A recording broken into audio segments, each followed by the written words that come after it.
ಸರ್ಕಾರಿ ಶಾಲೆ ಅಂದ ತಕ್ಷಣ ಮೂಗು ಮುರಿಯೋರೇ ಹೆಚ್ಚು. ಸರಿಯಾದ ವ್ಯವಸ್ಥೆ ಇಲ್ಲದೆ ಅದೆಷ್ಟೋ ಸರ್ಕಾರಿ ಶಾಲೆಗಳು ಬಾಗಿಲು ಮುಚ್ಚೋ ಪರಿಸ್ಥಿತಿಗೂ ಬಂದಿವೆ. ಆದರೆ ಚಿತ್ರದುರ್ಗದಲ್ಲಿನ ಅದೊಂದು ಸರ್ಕಾರಿ ಶಾಲೆ ಮಾತ್ರ ಯಾವುದೇ ಖಾಸಗಿ ಶಾಲೆಗಳಿಗೆ ಕಮ್ಮಿ ಇಲ್ಲ.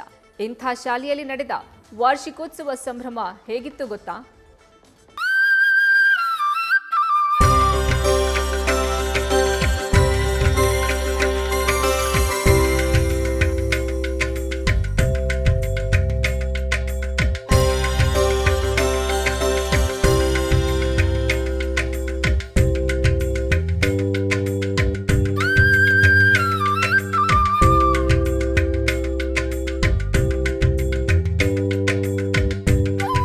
ಪುಟ್ಟ ಮಕ್ಕಳು ಹೇಗೆ ಪುಟ್ಟ ಹೆಜ್ಜೆ ಹಾಕ್ತಾ ಡಾನ್ಸ್ ಮಾಡಿ ನಲಿತಿದ್ದಾರೆ. ಮಕ್ಕಳ ಇಷ್ಟೊಂದು ಖುಷಿಯ ಹಿಂದಿರೋದು ಬರೀ ಆನಿವರ್ಸರಿ ಅನ್ನೋ ಸಂಭ್ರಮ ಮಾತ್ರವಲ್ಲ, ಈ ಶಾಲೆಯ ಇಡೀ ಕಲಿಕಾ ವ್ಯವಸ್ಥೆ ಮಕ್ಕಳನ್ನ ಸಂತಸವಾಗಿಯೂ ಇಟ್ಟಿದೆ. ಇದು ಖಾಸಗಿ ಶಾಲೆಯಲ್ಲ, ಸರ್ಕಾರಿ ಶಾಲೆ. ಚಿತ್ರದುರ್ಗ ಜಿಲ್ಲೆಯ ಹಿರಿಯೂರು ತಾಲೂಕಿನ ಹೊಸ ಯಳನಾಡು ಗ್ರಾಮದ ಕರ್ನಾಟಕ ಪಬ್ಲಿಕ್ ಶಾಲೆ.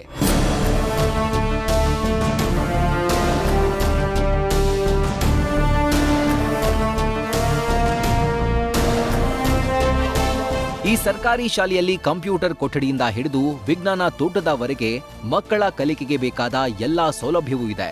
ನುರಿತ ಶಿಕ್ಷಕರಿದ್ದಾರೆ. ಇದರ ಹಿಂದಿರೋದು ರಾಷ್ಟ್ರೀಯ ಸ್ವಯಂ ಸೇವಕ ಸಂಘದ ದಕ್ಷಿಣ ಮಧ್ಯ ಕ್ಷೇತ್ರ ಕಾರ್ಯವಾರ ಹಾಗೂ ಶಾಲಾ ಮಹಾಪೋಷಕ ನಾ ತಿಪ್ಪೇಸ್ವಾಮಿಯವರ ಶ್ರಮ.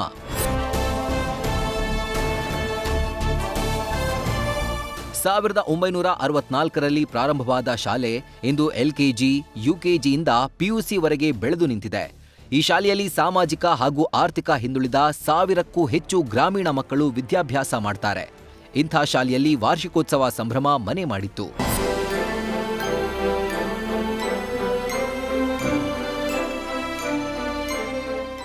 ಈ ವಾರ್ಷಿಕೋತ್ಸವದ ವೇದಿಕೆ ಕಾರ್ಯಕ್ರಮದಲ್ಲಿ ನ್ಯೂಸ್ ಫಸ್ಟ್ ಎಂಡಿ ಹಾಗೂ ಸಿಇಒ ರವಿಕುಮಾರ್, ಬೆಂಗಳೂರಿನ ಆದಾಯ ತೆರಿಗೆ ಕಮಿಷನರ್ ನೇತ್ರಪಾಲ ಐಆರ್ಎಸ್, ಬೆಳಗಾವಿ ನಗರ ಪೊಲೀಸ್ ಕಮಿಷನರ್ ಎಸ್ಎನ್ ಸಿದ್ದರಾಮಪ್ಪ, ಚಿತ್ರದುರ್ಗದ ಹೆಚ್ಚುವರಿ ಎಸ್ಪಿ ಅಬ್ದುಲ್ ಖಾದರ್, ಬಿಲ್ಡರ್ ಅಶೋಕ್ ಕುಮಾರ್, ಖ್ಯಾತ ವೈದ್ಯರು ಸೇರಿದಂತೆ ಶಾಲೆ ಹಾಗೂ ಮಕ್ಕಳ ಅಭಿವೃದ್ಧಿಗೆ ಶ್ರಮಿಸಿದ ಗಣ್ಯರು ಉಪಸ್ಥಿತರಿದ್ದರು. ಈ ವೇಳೆ ಮಾತನಾಡಿದ ಶಾಲಾ ಮಹಾಪೋಷಕ ನಾ ತಿಪ್ಪೇಸ್ವಾಮಿ, ಮಕ್ಕಳ ಕಲಿಕೆಗೆ ಪೂರಕ ವಾತಾವರಣ ಮನೆಯಲ್ಲಿ ನಿರ್ಮಿಸಿಕೊಟ್ರೆ ಮುಂಬರುವ ದಿನಗಳಲ್ಲಿ ಮಕ್ಕಳ ಫಲಿತಾಂಶ 100% ಬರೋ ವಿಶ್ವಾಸವನ್ನ ವ್ಯಕ್ತಪಡಿಸಿದ್ರು.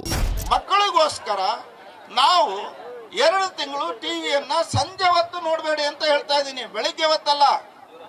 ನಮ್ಮ ಮಕ್ಕಳು ಕೂತ್ಕೊಂಡು ಓದೋ ರೀತಿನಲ್ಲಿ ಗಮನಿಸಿದರೆ, ಅಧ್ಯಾಪಕರ ಜೊತೆಗೆ ನಾವು ಸಹ ಸಹಕಾರವನ್ನ ಕೊಟ್ರೆ ಇವತ್ತೇನು ನಮ್ಮ ಶಾಲೆನಲ್ಲಿ 90ರಿಂದ 93% ರಿಸಲ್ಟ್ ಬರುತ್ತೆ, ಅದು 100ಕ್ಕೆ 100ರಷ್ಟು ಫಲಿತಾಂಶ ಬರೋದು ಖಚಿತ. ಕಾರ್ಯಕ್ರಮದಲ್ಲಿ ಮಾತನಾಡಿದ ನ್ಯೂಸ್ ಫಸ್ಟ್ ಎಂಡಿ ಹಾಗೂ ಸಿಇಒ ರವಿಕುಮಾರ್ ತಮ್ಮ ಬಾಲ್ಯದ ನೆನಪುಗಳನ್ನ ಮೆಲುಕು ಹಾಕಿದ್ರು. ತಾವು ಕೂಡ ರೈತರ ಕುಟುಂಬದಲ್ಲಿ ಹುಟ್ಟಿ ಸರ್ಕಾರಿ ಕಿರಿಯ ಪ್ರಾಥಮಿಕ ಶಾಲೆಯಲ್ಲಿ ಓದಿದ ದಿನಗಳನ್ನ ಸ್ಮರಿಸಿದ್ರು. ಶಾಲೆಗೆ ಹೋಗದೆ ತಾಯಿ ಕಣ್ಣಲ್ಲಿ ನೀರು ತರಿಸಿದ್ದು, ಶಿಕ್ಷಕರಿಂದ ಏಟು ತಿಂದ ದಿನಗಳನ್ನ ಮೆಲುಕು ಹಾಕಿದ್ರು. ಅಲ್ಲದೆ ಮಕ್ಕಳಿಗೆ ವಿದ್ಯೆಯ ಮಹತ್ವದ ಬಗ್ಗೆ ತಿಳಿಸ್ಕೊಟ್ರು. ವಿದ್ಯೆ ಮತ್ತೆ ಜ್ಞಾನ ಯಾರು ನಿಮ್ಮಿಂದ ತಗೊಳಕ್ಕಾಗಲ್ಲ. ಯಾವುದು ಬೇಕಾದ್ರೂ ತಗೋಬಹುದು, ನಿಮ್ಮ ಆಸ್ತಿ ಅಂತಸ್ತು ಎಲ್ಲವನ್ನು ಕಳ್ಕೋಬಹುದು, ಆದ್ರೆ ವಿದ್ಯೆ ಮತ್ತೆ ಜ್ಞಾನ ಎರಡು ಯಾರು ತಗೊಳಕ್ಕಾಗಲ್ಲ.